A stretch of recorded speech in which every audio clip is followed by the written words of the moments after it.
সোমবার national integrated forum of artist and activities Tripura রাজ্য শাখার উদ্যোগে রাজধানী আগরতলা প্রেস ক্লাবে এক সাংবাদিক বৈঠকের আয়োজন করা হয়। এদিনের বৈঠকে সংগঠনের জৈনিক নেতৃত্ব সংবাদ মাধ্যমকে জানান, নিফা সর্বভারতীয় বহুভাষিক নাট্য উৎসব আগামী 23 ডিসেম্বর থেকে আগরতলাতে শুরু হচ্ছে। 23 ডিসেম্বর বিকেল 4 ঘটিকা সুকান্ত একাডেমি অডিটোরিয়ামে এই নাট্য উৎসবের আনুষ্ঠানিক সূচনা হবে এবং 25 ডিসেম্বর 4:30 থেকে রবীন্দ্র শতবার্ষিকী ভবনের 2 নং হলেই এই নাট্য উৎসব চলবে। এই নাট্য উৎসবে দিল্লি, জামশেদপুর, ঝাড়খণ্ড, পশ্চিমবঙ্গ এবং ত্রিপুরার নাট্যদল অংশগ্রহণ করেছেন বলে জানান। তাছাড়া আমাদের সমাজে প্রচলিত বিভিন্ন সামাজিক ও সাংস্কৃতিক বিষয়কে তুলে ধরে এই উৎসবকে মনোমুগ্ধকর নাটকে প্রদর্শিত করা হবে বলেও জানিয়েছেন তিনি। তার পাশাপাশি এই নাট্য উৎসবকে ম্যাকবেথ, ম্যানস ক্লাব, সুদামাকে, চাউল, কন্যাদান, অনিকেত, বিকলাঙ্গকে সহ আরও অন্যান্য নাটকের মঞ্চস্থ করা হবে বলেও জানান তিনি।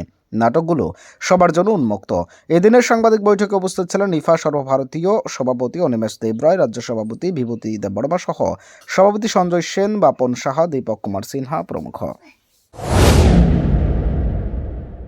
বিষয়বস্তু হচ্ছে নিফা থেকে আমরা নিফা ন্যাশনাল লেভেলে একটা নাট্য উৎসব করছি ত্রিপুরা রাজ্যে। আমাদের ইনোগ্রেশন হবে সুকান্ত একাডেমিতে 23 তারিখে বিকেল 4টে থেকে ইনোগ্রেশন।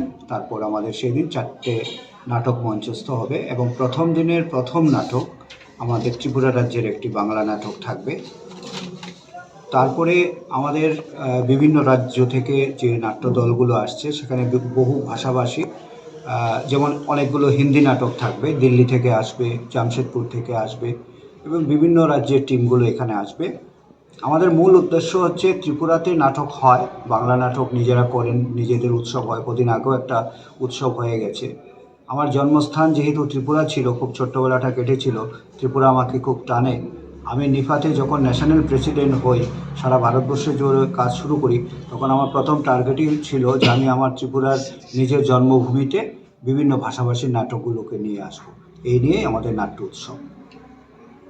যে কোনো সময় যে কোনো জায়গায়, ত্রিপুরা হোক কিংবা ত্রিপুরার বাইরে, যে কোনো সংবাদ আপনার মোবাইলে দেখার জন্য এখনই সাবস্ক্রাইব করুন এস ভারত লাইভ 24 আওয়ার্স এবং গুগলে গিয়ে আমাদের ওয়েব পোর্টালে সার্চ করুন www.sbharatlive.in। আপনার এলাকার যে কোনো সমস্যা কিংবা ছোট বড় যে কোনো সংবাদ আমরাই তুলে ধরব জনসম্মুখে। আমাদের দূরভাষ নম্বর 9233156937। এই নম্বরে পাঠিয়ে দেবেন, আমরা আপনার পরিচয় গোপন রাখব। তাই আর দেরি না করে নিজেকে আপডেট রাখতে সাবস্ক্রাইব করুন S Bharat live 24 hours news channel.